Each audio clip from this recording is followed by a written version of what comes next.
እንዴት አድራችኋል ተመልካቾች? የአዲስ ቀን የጧት ገበያ ተጀምሯል። መቅደስ እንዳለ መረጃዎቹን ነግራችኋለሁ። አብራችሁኑ ነው።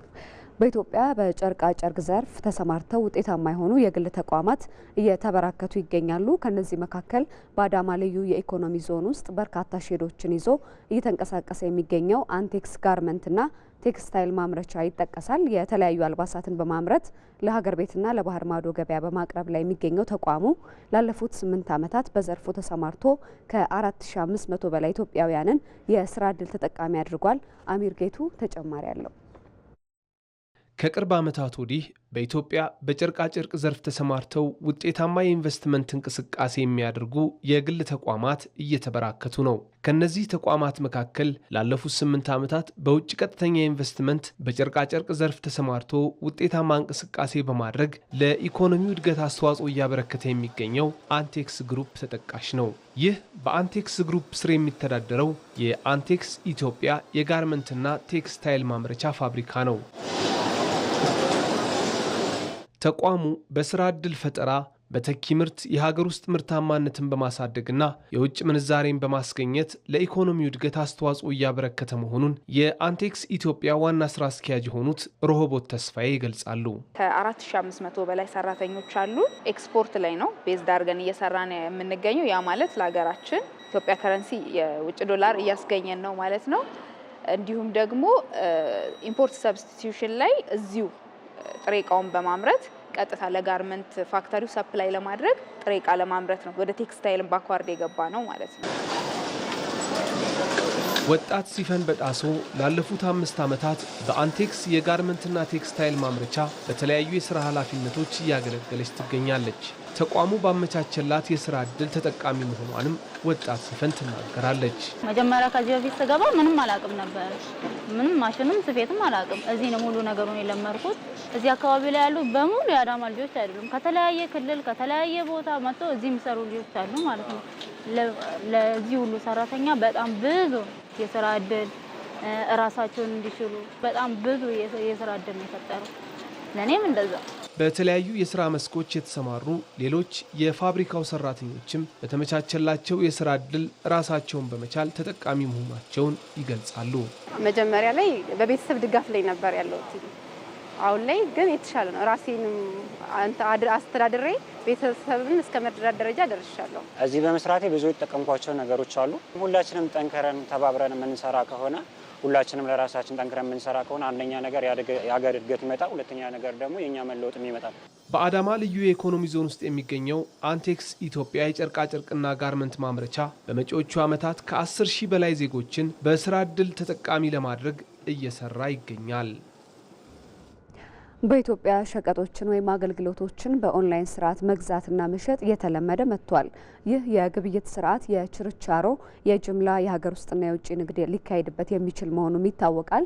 ይህንን የግብይት ስርዓት ወደ አንድ መስመር ለማምጣትና ህጋዊነቱን ለማረጋገጥ የንግድና ቀጠናዊ ትስስር ሚኒስቴር የኢንግድ ስትራቴጂ አዘጋጅቶ እየተገበረ ይገኛል። አሰራሩ ምን ምን ጉዳዮችን አካቷል የሚለውን ከተቋሙ የኮሚኒኬሽን ዳይሬክተር አንደበት አብረን እንከታተል።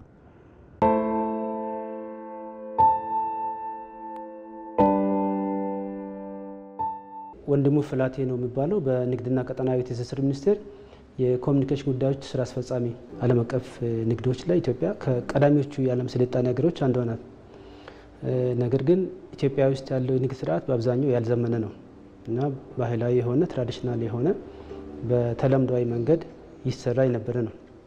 አሁን ደግሞ ዓለም በቴክኖሎጂ እንዲሁም በዲጂታይዜሽን ተሳስሯል ማለት ነው።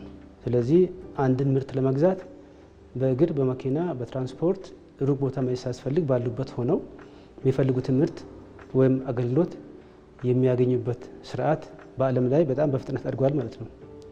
ኢትዮጵያም የዚህ የዓለም ዲጂታል ንግድ አካል ስለሆነች በአገር ደረጃ ንግድን ዲጂታይዝ ለማድረግ ወይም ደግሞ ኢኮሜርስ እና ኢንግድ ስርዓትን ለመዘርጋት በአገር ደረጃ በርካታ ስራዎች በመንግስት ተሰርተዋል። ይሄ ስራ የኢትዮጵያ የዲጂታል ትራንስፎርሜሽን 2025 እቅድ አካል ነው ማለት ነው። ስለዚህ በ2030 ለሚያዘው የአገራዊ ዲጂታል ትራንስፎርሜሽን በቀጣይነት ንግዱን ወይም ኢኮሜርስ ስርዓቱን በማዘመን የተሻለ ደረጃ ለማድረስ እየተሰራ ነው ያለው።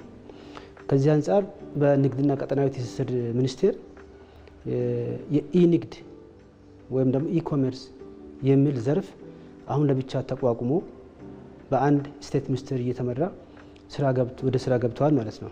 እዛ ፕላትፎርም ላይ የምርት አይነት አለ፣ የምርት ዋጋ አለ እና ደግሞ የትራንስፖርት አማራጭ አለ። ግን በጣም ትልቁ ነገር የክፍያ ስርዓቱ ነው።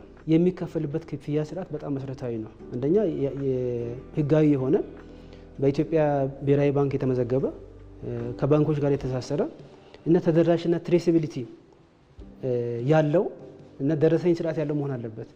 ስለዚህ ከዚህ አንጻር ኢትዮጵያ ውስጥ በጣም ታዳጊ የሆነ እስካሁን ድረስ ባለው ተጨባጭ ሁኔታ በተበጣጠሰ መንገድ ማለት ነው።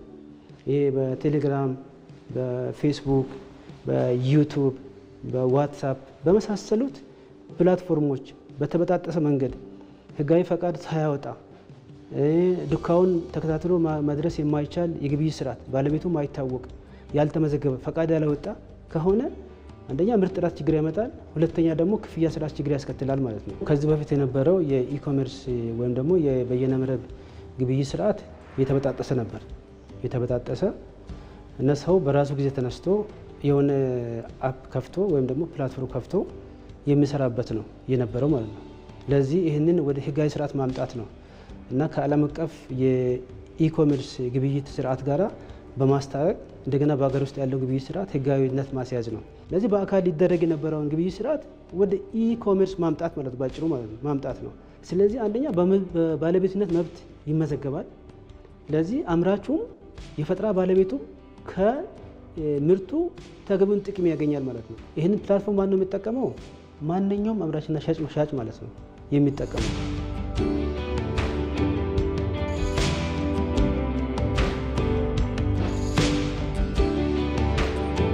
ማንኛውም ሸማች የሚፈልገውን ምርት እዛ ውስጥ ገብቶ አይቶ ዋጋውን አይቶ መግዛት ይችላል። ክፍያ ፈጽሞ ምርቱን የወሰደ ከሆነ በአካል ምርቱን ካየ በኋላ ኦንላይን ያየውን በፊዚካሊ እሱ ጋር ደርሶት ዴሊቨር ተደርጎ ካየ በኋላ ጥራቱ የተጓደለ ከሆነ አንደኛ ፕላትፎርሙ ህጋዊ ነው፣ ያን ግብይት ያስፈጸሙ ማለት ነው።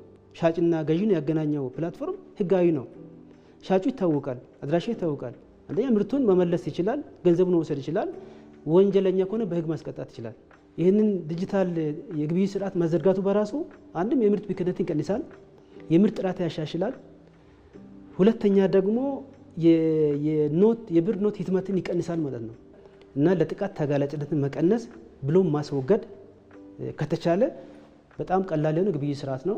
ለኢትዮጵያም እድገት፣ ለንግዱም ስርዓት መሻሻል፣ ለመንግስትም ገቢ መጨመር፣ ለሸማቹም አማራጭ ምርት ከማቅረብ አንጻር በጣም ተመራጭ፣ በጣም ተደራሽ፣ ዘመናዊ፣ ቀልጣፋ የግብይት ማዕከል ነው ብሎ መውሰድ ይቻላል። አሁን ደግሞ ተመልካቾች ወደ ቄራ የአትክልትና ፍራፍሬ የገበያ ማዕከል ሄደን የጠዋት ገበያው ምን እንደሚመስል የምንጠይቅበት ሰዓት ላይ ደርሰናል። ይህንኑ መረጃ ልታደርሰን ባልደረባችን ኤዶም አማረ በቀጥታ መስመራችን ላይ ትገኛለች።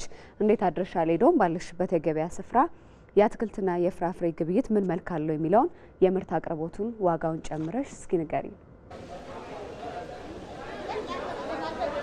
አመሰግናለሁ መቅደስ፣ እንደምን አድረሻል? እንግዲህ በማለዳው የተገኘው በቄራ የአትክልትና የፍራፍሬ ግብይት ስፍራ ነው። በዚህ ስፍራ ላይ እንግዲህ በማለዳው ደማቅ የሚባል ግብይት እየተከናወነ ነው የሚገኘው። እዚህ ስፍራ ላይ የአትክልትና የፍራፍሬ የግብይት ስፍራ ነው። እንግዲህ ሸማቹ የሚፈልገውን አይነት ምርት በጅምላም በችርቻሮም ሲገዛ በምልከታዬ ያስተውያለሁ።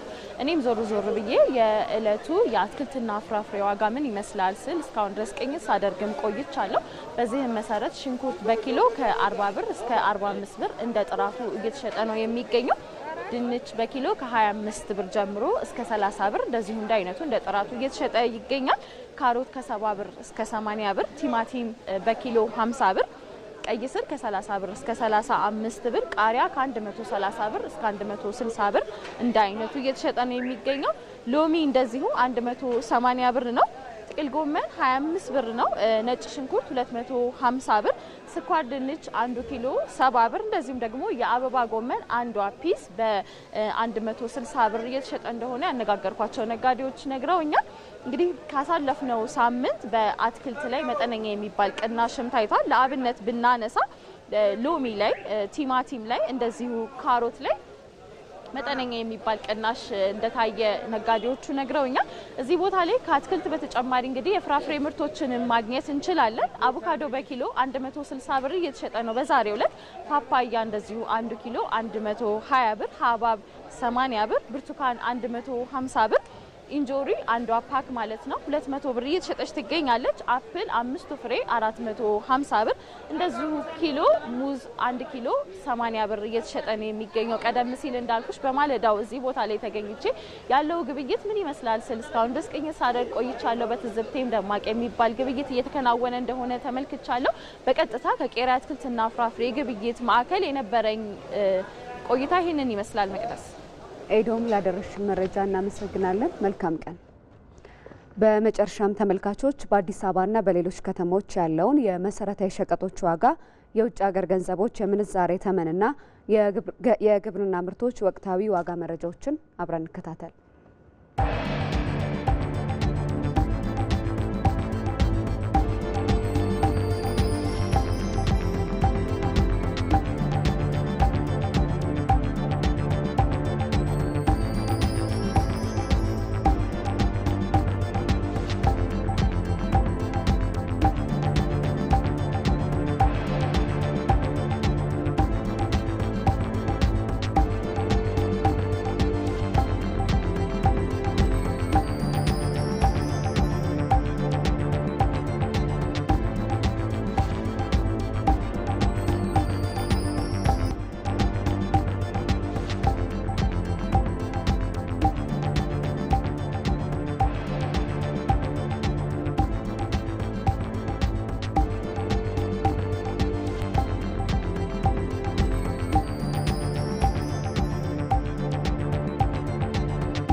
ተመልካቾች የአዲስ ቀን የጠዋት ገበያ አብቅቷል። መቅደስ እንዳለ መረጃዎቹን ነገርኳችሁ። መልካም ቀን።